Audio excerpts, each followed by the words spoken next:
Sebelum suara ledakan memecah langit, suasana di sekitar gedung kepresidenan Israel begitu damai. Pagi itu, sinar matahari menyapu dinding bangunan yang kokoh, memantulkan cahaya hangat ke jalan-jalan di sekitarnya. Burung-burung berterbangan bebas, pepohonan yang rapi di taman depan bergoyang pelan diterpa angin sepoi. Lalu lintas berjalan teratur. Para pegawai dan tamu negara melangkah dengan tenang melewati gerbang yang dijaga ketat, tanpa menyadari bahwa hari itu akan tercatat dalam sejarah. Gedung kepresidenan dengan arsitektur yang tegas namun elegan, berdiri sebagai simbol kekuasaan dan wibawa sebuah negara. Di balik temboknya, keputusan-keputusan penting yang memengaruhi jalannya politik kawasan kerap diambil. Bangunan itu bukan sekedar pusat pemerintahan, melainkan juga lambang stabilitas, kebanggaan, dan identitas nasional. Di dalamnya tersimpan jejak sejarah panjang, dari upacara kenegaraan hingga pertemuan diplomatik yang syarat makna. Bagi masyarakat Israel, gedung tersebut lebih dari sekadar struktur beton dan baja. Ia adalah representasi harapan, kekuatan, sekaligus posisi negara di mata dunia. Namun di balik semua keanggunan dan ketenangan itu, sebuah ketegangan tak kasat mata perlahan mendekat, seakan menunggu waktu untuk mengubah keheningan pagi menjadi kepanikan yang tak terbayangkan. Langit yang semula cerah tiba-tiba terbelah oleh cahaya terang dari rudal yang meluncur dengan kecepatan memekakkan telinga. Suara deru mesin dan dentuman keras menggema membuat orang-orang menengadah dengan wajah pucat. Dalam hitungan detik, rudal itu menghantam sasaran. Sebuah ledakan besar mengguncang udara, disertai semburan api dan kepulan asap hitam yang menjulang tinggi. Gedung kepresidenan Israel yang megah, simbol kekuasaan dan kebanggaan nasional runtuh berkeping-keping. Dindingnya hancur, kaca jendela berterbangan, dan atapnya ambruk menjadi puing. Suara sirine darurat segera meraung dari berbagai penjuru kota, melengking panjang menandakan bahaya yang nyata. Warga berhamburan, berlari mencari tempat berlindung. Jeritan, tangisan, dan teriakan bercampur dengan dentuman susulan, menciptakan suasana kacau balau yang sulit diungkapkan dengan kata-kata. Asap pekat menutup pandangan, sementara debu dan puing berterbangan menutupi jalanan. Mobil-mobil berhenti mendadak, sebagian terbakar terkena imbas ledakan. Anak-anak menempel pada pelukan orang tuanya, wajah mereka dipenuhi ketakutan. Para petugas medis dan militer bergegas, sirena ambulans menambah hiruk-pikuk. Kepanikan merajalela seakan seluruh kota terseret dalam mimpi buruk yang tak terhindarkan. Dari kejauhan, pemandangan itu terlihat seperti akhir dunia kecil, simbol kekuasaan luluh lantak, dan warga yang tak bersalah terjebak dalam pusaran tragedi. Asap hitam masih membubung dari reruntuhan gedung kepresidenan yang hancur berkeping-keping. Di balik kepulan debu, tragedi nyata mulai terlihat. Sebanyak 347 warga dinyatakan tewas. Tubuh mereka tergeletak di antara puing-puing beton dan kaca yang berserakan. Banyak yang terluka parah, darah membasahi jalanan, jeritan kesakitan terdengar di setiap sudut. Beberapa orang merintih meminta tolong, sementara yang lain hanya mampu terdiam dengan tatapan kosong, syok melihat apa yang baru saja terjadi.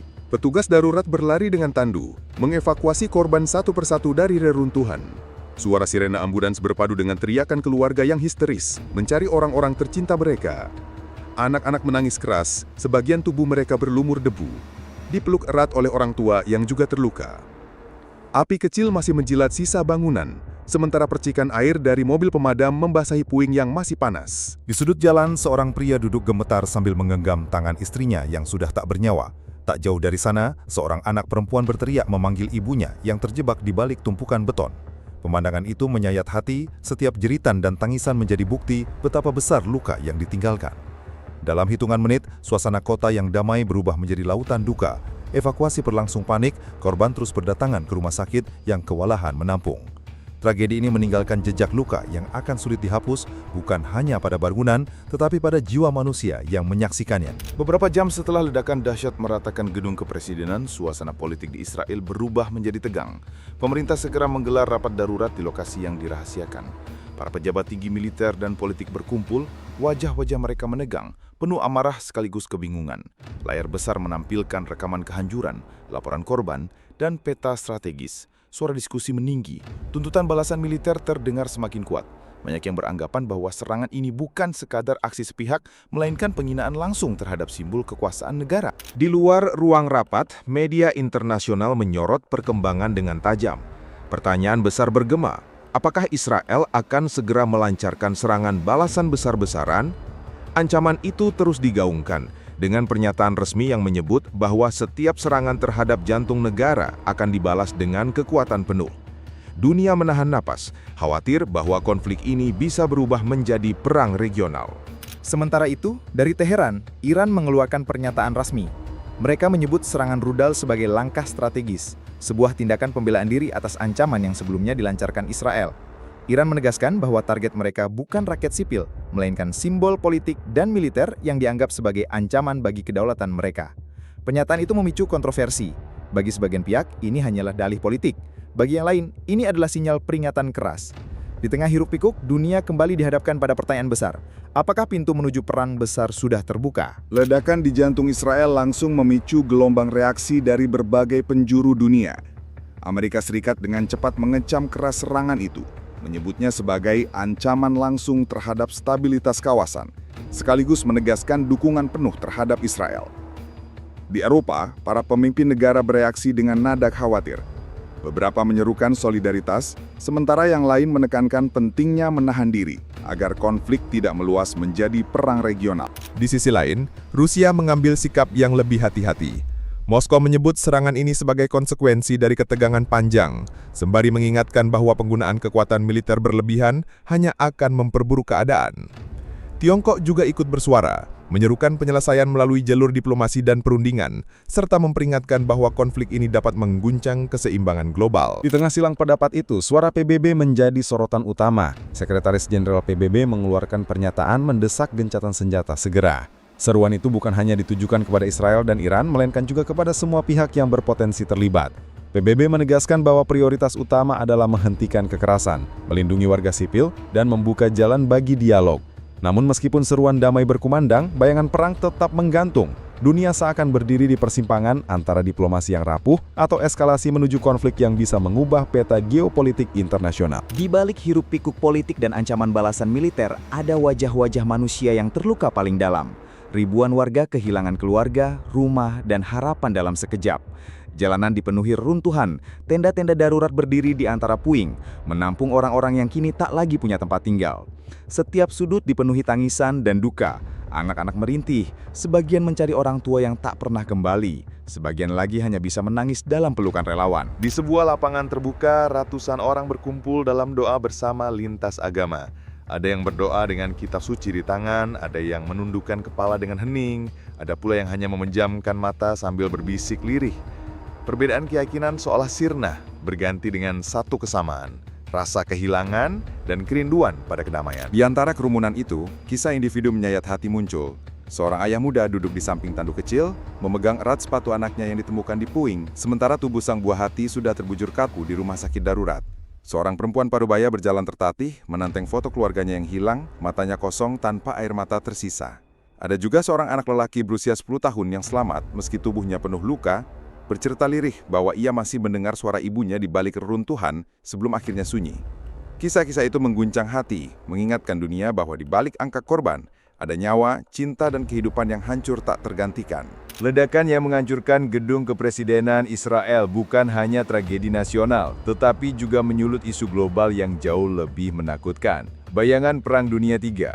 Sedangkan itu dipandang sebagai pemicu baru dalam percaturan geopolitik internasional karena melibatkan dua kekuatan besar di Timur Tengah yang memiliki pengaruh luas.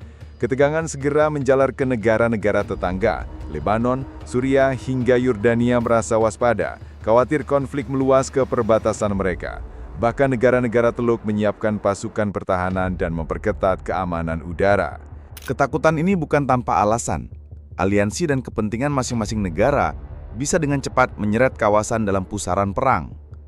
Amerika Serikat menyatakan siap membela Israel, sementara Iran memiliki jaringan sekutu yang bisa memobilisasi kekuatan dalam waktu singkat.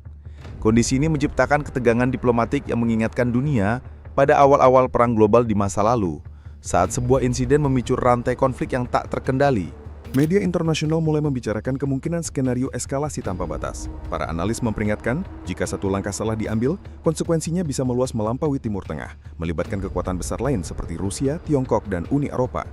Negara-negara sekitar kini hidup dalam ketakutan, membayangkan apa yang akan terjadi jika perang benar-benar meletus. Bayangan Perang Dunia Ketiga seakan menggantung di atas kepala umat manusia, menjadi momok yang menakutkan, sebuah peringatan bahwa dunia bisa berubah dalam sekejap. Di tengah asap pekat yang masih membubung dan jeritan korban yang tak henti terdengar, muncul satu pertanyaan besar yang menggema di hati banyak orang. Sampai kapan perang akan terus mengorbankan rakyat?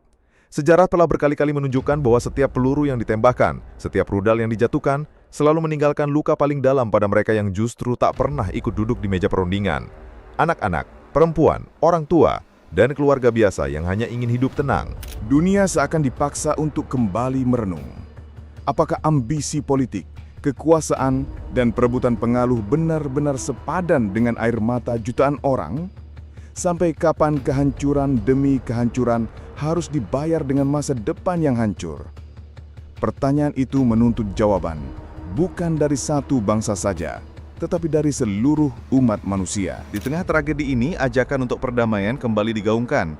Seruan lintas negara, lintas agama, dan lintas generasi menyuruh agar senjata diturunkan, agar diplomasi menggantikan amarah, dan agar kesadaran global tumbuh bahwa dunia ini adalah rumah bersama.